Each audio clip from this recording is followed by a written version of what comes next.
મારા ચાહકો મિત્રો, મારા 15,000 ફોલોઅર્સ છો અને એમને એક રિક્વેસ્ટ કરું કે તમે ખેડા આશ્રમ લવાર મહિપતસિંહના આશ્રમે તમે ખાલી મુલાકાત કરવા જાઓ એટલે તમારું હૈયું આમ ઊંચું નીચું થઈ જશે કે બાપુ આટલું બધું હેન્ડલિંગ કરે છે. ત્રણ તો બાપુના આશ્રમ છે, કોઈ નાત જાત જોઈ જ નહીં, બરાબર. બધાને માટે બાપુ બેઠા છે અડધી રાતે.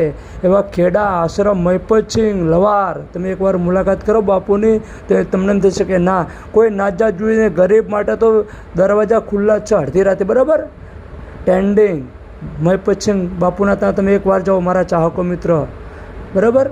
અને દવાનું ગરીબોને માટે ફી કરે છે.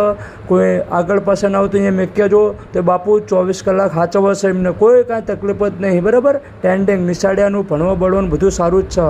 તમામ બાપુ ખર્ચો આલે છે, કોઈને કાંઈ જવાની તકલીફ જ નહીં. એટલે આશ્રમમાં તમે એકવાર મુલાકાત કરો, મહિપતસિંહ લવાર આશ્રમ ટેન્ડિંગ, મને યાદ કર્યો તાર.